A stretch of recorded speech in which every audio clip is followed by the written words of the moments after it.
At the family memorial service of my in-laws, my husband's sister who loves him so much said, "Oh, I can't believe that. Hendrix married such an ugly girl. I hate it. She insults me every time we meet." When she saw this, my mother-in-law chimed in instead of stopping her. "Ha ha ha. You're a bit too honest." My grandmother-in-law, who had been silent until then, asked, "Who are you saying that to?" A surprising reprimand was delivered. "I am Azalea Turner and I'm 30 years old. I'm just an ordinary person who can be found anywhere. I'm not particularly good-looking, and I don't have any outstanding talents. After graduating from college, I joined an insurance company, leading a mediocre and uneventful employee life. I quit my job when I got married, and I'm working part-time now. I'm still living an ordinary life. My husband, Hendrix, who is 2 years younger than me, is an office worker at a regular company. We met when I was still working at the insurance company. One evening, while having drinks at a bar with some friends from my school days after work, my husband and his colleagues happened to come to the same bar. They were junior employees from the company where one of my friends worked, so we decided to drink together. I've never been shy around people, and always have a smile for everyone, so I quickly hit it off with my husband and his colleagues. My only strength is this smile and my friendly personality. I felt a similar wavelength with my husband, who was also cheerful and friendly, and our conversation was lively. I thought it would be wonderful to be in a relationship with someone like him with whom I get along so well.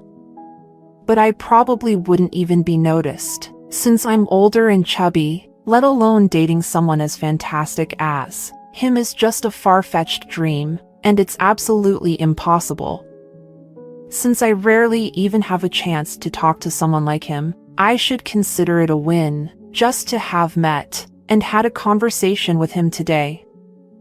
However, a few days later, I received a message from my friend. "Hendrix seems to like you." I became from his drinking buddy to his girlfriend, and we got married 3 years ago. Now we live in a rental apartment and are working hard to save money for our future home.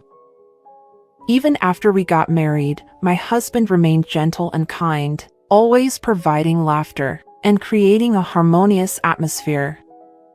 This personality seems to be something he inherited from his father, who passed away just before my husband started working. I also have a similar personality, so our married life was filled with kindness and smiles every day. Every now and then, without any particular reason, we'd mutter how lucky we were to have found each other, and we'd look at each other and say, "I'm so happy." We were truly leading a peaceful life. However, my husband's sister and mother had completely opposite personalities. According to them, they are refreshingly straightforward, but it's just that they are insensitive. They mistakenly think that saying whatever they want is being straightforward. I found these two, who had no reservations, incredibly difficult to get along with. Since my in-laws' house is about an hour's drive from our home, I usually didn't have to see them very often, which was a relief. But when we visited for family events, I couldn't avoid them. They'd make fun of my appearance and put me through some truly unpleasant experiences. At times, my husband would step in, but these two never seemed to listen to anyone. They would mock me to my face, regardless of who was around. My husband's grandmother also lives with them in my in-laws' house.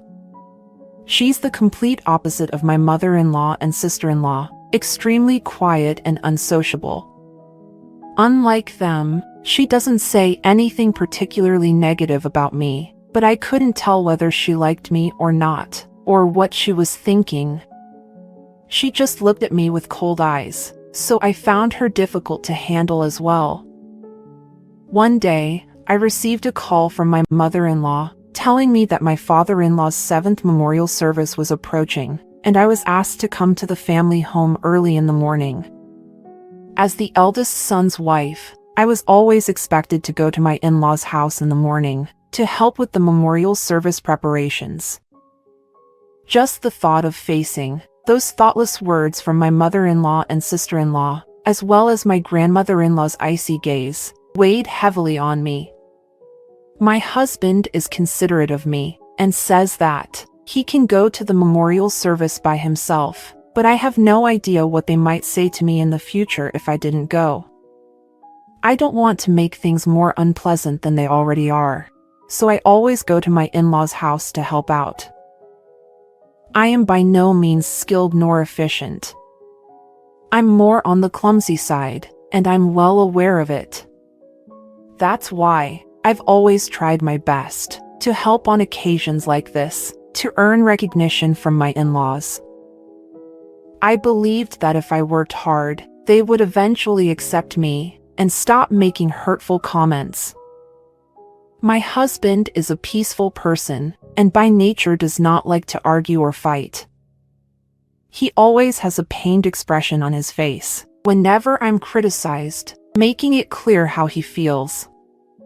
I don't want to add to his worries, so I'm determined to be accepted as the eldest son's wife as soon as possible.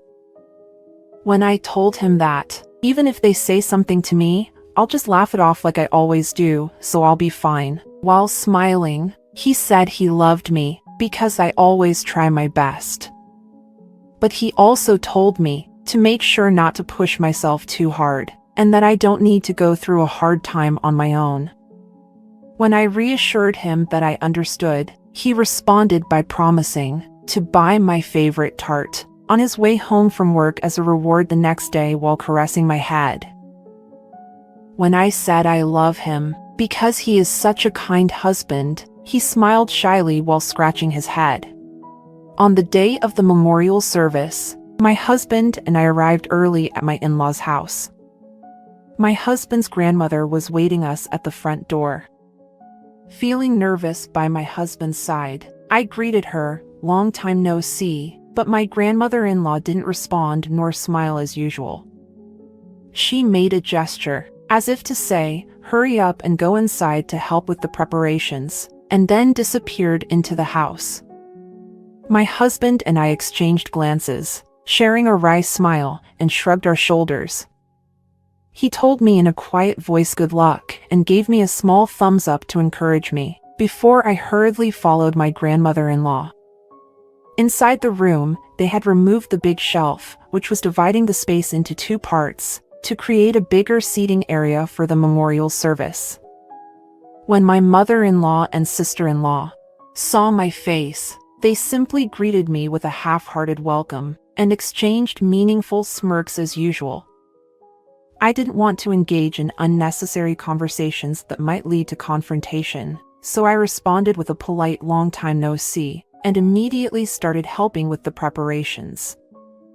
Then, my mother-in-law and sister-in-law both stopped working and said, "Shall we ask her to do the rest?" They sat down and started to relax. And then, they watched from a distance, taunting me by calling me slow and clumsy as I diligently prepared everything. They laughed and jeered, telling me I needed to work faster, or else the day would end before I finished. Especially my sister-in-law, Bianca, who loves her older brother, my husband, holds a strong grudge against me for taking her brother away. Her snide remarks and insults are far more spiteful than my mother-in-law's. As soon as my husband appeared, Bianca quickly changed her tone and attitude, turning into a sweet and cute sister. The speed of her transformation was truly astonishing. She showed affection to my husband in an ostentatious manner, talking in a sweet voice that made me feel sick. Watching her, I felt an overwhelming sense of exhaustion building up inside me. Before long, my mother-in-law and sister-in-law, claiming it was a rare family gathering, roped my husband into their circle, passing off the preparations to me, and stopped preparing for the memorial service completely.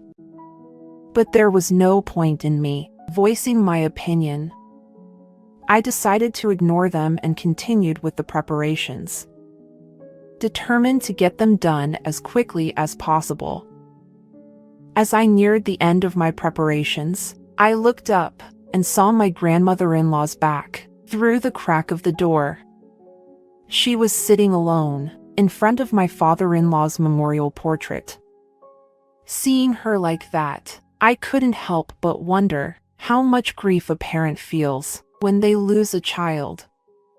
Feeling a deep sense of empathy, I quietly placed 2 cups of tea beside her. She noticed it, looked at me without changing her expression, and then silently placed one of the cups in front of the memorial portrait. I think I understood how she was feeling. When I finished the preparations, relatives began to arrive at my in-laws' house one after the other. My husband and I stood at the entrance, welcoming each relative with greetings and expressions of gratitude. Ideally, my mother-in-law should also be greeting them, but instead, she and my sister-in-law were completely indifferent, sitting in a room different from the one for the memorial service, watching TV. I felt sorry for the concerned relatives, who wondered if they were not feeling well. I went to encourage my mother-in-law to greet the guests, but she replied that she'd see them later, so there was no need to greet them now. My husband was also appalled by his mother and sister's lack of manners and told me not to worry about them, so I decided not to say anything anymore. When the guests, who had received invitations, had nearly all arrived, and the chairs I prepared were almost filled, the priest has also arrived. My husband and I, along with my grandmother-in-law, my mother-in-law who has finally came to the room, and sister-in-law, made our way to the family seating area. My father-in-law's 7th memorial service has started. Throughout the service, my mother-in-law and sister-in-law's lack of manners became more evident. Conversations and laughter could be heard throughout the service, so much so that it garnered the attention of the relatives. I'm sure the priest also found it disturbing. I looked at my grandmother-in-law, who was sitting quietly in front of the memorial portrait earlier, wondering what she was thinking about this situation, but she remained silent with her eyes closed. Although I didn't particularly get along with her, I couldn't help but feel sympathy for her, imagining what she might be feeling in this situation. It was disheartening that my mother-in-law and sister-in-law, who were the wife and daughter of the deceased, seemed to have no intention of paying their respects. I, at least, wanted to create a friendly atmosphere where the relatives who had gathered to remember my father-in-law could share their memories. Apart from my mother-in-law and sister-in-law's discourtesy, the 30-minute service proceeded smoothly. I left my seat first to prepare for the post-service meal in the next room. I escorted the relatives who had come, saying, "Please, this way." On the table, there were catered food, alcohol, soft drink, and more that I had prepared since early morning. My husband and I joined the relatives at the table, and everyone helped themselves to the food and enjoyed the meal. However, the respite was short-lived. My sister-in-law, who had deliberately taken a seat next to me, began to insult me loudly as she always did. "Oh, my! I can't believe that Hendrix married such an ugly woman. I never, ever imagined this." She criticized me, claiming that my husband could have easily married a more beautiful woman, and that his ex-girlfriend from his school days was stunning. She even turned to the relatives who were there and asked for their agreement. Those who were asked were at a loss for words. It might be because of the alcohol, but she said even more malicious things this time. "I hate that. Such an ugly woman stole my brother from me." My mother-in-law, who was sitting across from me, laughed heartily and said, "Haha, Bianca, you're being a bit too honest." I couldn't help but feel emotionally affected by it. My husband, seeing me fall silent and distressed, looked at his mother and sister and shouted at them, "Enough already! What are you saying in front of everyone?" But they just shrugged it off with comments like, "Come on, we're just telling the truth." Exactly! We're not lying, are we? If you don't like what we're saying, find yourself a prettier wife. They both just laughed, saying that it was an alcohol-induced joke, and that he had no right to complain, because they were making the place lively. Some of the relatives looked at them disapprovingly, telling them not to talk nonsense at a memorial service for the deceased. My husband probably didn't want to show family disputes. That would disrupt the atmosphere, especially in front of the relatives. He whispered in my ear, "I'm sorry, don't worry about it," and ignore them. Chose not to warn them, and just ignored them. Still, they kept insulting me, and the degree of their slander increased more and more. Even I, trying to maintain a polite smile, started to find it tiresome. If I could, I would have gotten out of there and gone home. But if I left at this point, it would undoubtedly ruin the atmosphere. I told myself that I should endure a little longer. In my mind, I whispered, "Hang in there, me."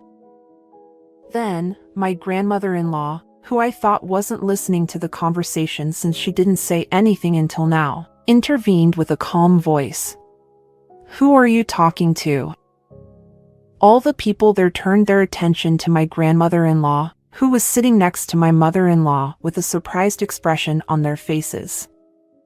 My grandmother-in-law, who is always expressionless, looked stern. I think it was the first time I heard her speak. I was sure that she was quite angry because her daughter-in-law and granddaughter were about to ruin her own son's memorial service. Everyone there may have felt that way. The room fell silent for a moment when my grandmother-in-law spoke.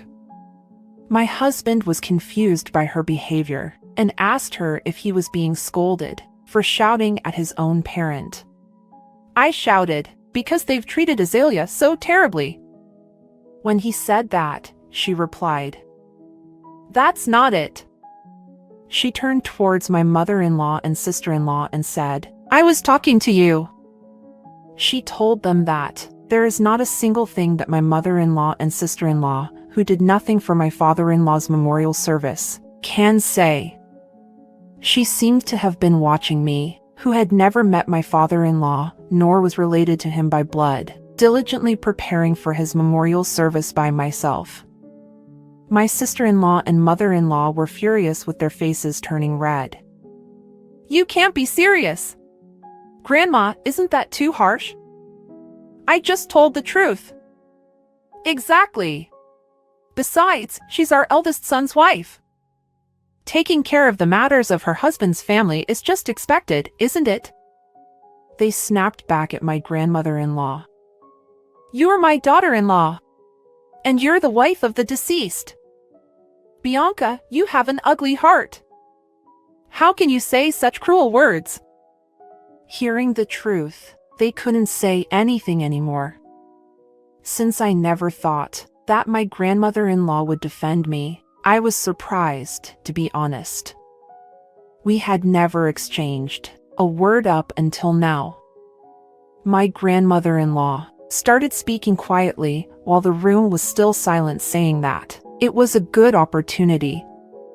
She explained that my mother-in-law's peculiar character hadn't changed at all since she married into the family, which naturally caused friction with her. Furthermore, her granddaughter, my sister-in-law, resembled my mother-in-law. That's why she had only maintained the bare minimum of interaction with these two. In contrast, my husband is gentle and considerate, just like his father. Since my father-in-law married my mother-in-law, who is older than him, and she had him wrapped around her finger, My grandmother-in-law had apparently worried that my husband might go through the same thing when he married me, who is older than him. That's why she had treated me in the way she had treated my mother-in-law and sister-in-law in the beginning. As time went by, she realized that I was a hardworking and kind daughter-in-law, which was contrary to her expectations. She told me that she had been very happy, that she had a very nice granddaughter-in-law these days. As I was sharing the happiness with my husband, after receiving praise from my grandmother-in-law and realizing that my efforts had been recognized, we were met with glaring stares from my mother-in-law and sister-in-law. My grandmother-in-law, noticing this, warned them. "It's absolutely unacceptable to mock and insult when you should be thankful." She said that a person who claims to be a straightforward person, but actually an insensitive person and doesn't think about other people's feeling, shouldn't act like this. She said to my sister-in-law, who is still glaring at me, "Bianca, you should learn from Azalea." She scolded Bianca, insisting that ridiculing a sister-in-law like me, who is younger but serves without a single complaint, is a foolish thing to do. All the relatives who were there agreed with my grandmother-in-law's words. They had actually felt sorry for me, but chosen not to offer words of sympathy, fearing that they might bully me even more if they did. Everyone said that they were on my side. My sister-in-law and mother-in-law, who had received criticism from all the relatives gathered, shivered with fear, turned pale, and quickly left. After they left, my grandmother-in-law turned to me and said, "The tea you served had a lot of warmth and was delicious." It was the first time she had spoken to me and smiled at me. She turned to my husband and said, "Even though your father failed, you found a wonderful wife. You two should live happily and cherish each other." These words brought tears of joy to my eyes and my husband's. My mother-in-law and sister-in-law haven't come back to my in-laws' house since the day of the memorial service. They apparently took refuge at my mother-in-law's parents' home. On that evening, my mother-in-law called my grandmother-in-law, complaining how my grandmother-in-law humiliated her. "If you apologize, I can come back." But it seems she coldly rejected her. "I have nothing to apologize for, and I don't want you to ever come back." Hearing this, my husband and I discussed and decided to reallocate the savings we had accumulated for our future home into funds for renovation. A few days later, we went to my in-laws' house together and told my grandmother-in-law that we want to live with her. She was thrilled and told us that we could move in any time. We quickly packed our belongings and moved in the following week. We decided to gradually renovate the dilapidated parts of the house. Of course, we will accommodate the requests from my grandmother-in-law who lives with us. Afterward, my mother-in-law's parents yelled at my mother-in-law and sister-in-law since they had stayed there too long and kicked them out of the house with literally nothing on them. It was to be expected. It must have been a major inconvenience for them since my mother-in-law and sister-in-law overstayed their welcome, especially when my mother-in-law didn't work and my sister-in-law didn't contribute much to the household finances. They are now living in a run-down apartment. It seems that they had struggled making ends meet with only my sister-in-law's salary. So, my mother-in-law started working, but she is having a hard time keeping a job due to her personality issues.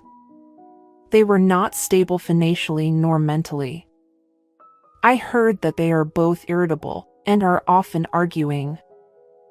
On the other hand, since we moved to my in-laws' house, my husband's commute has become longer, but we're living peacefully with my grandmother-in-law. Currently, the biggest dream and goal for us as a couple is for my grandmother-in-law to hold our child while she's still healthy. I decided to work again until that day comes, and I got a part-time job at a nearby supermarket. This time, We are going to save money for our future child's education. When I finish work today, I think I'll make some delicious tea for my grandmother-in-law.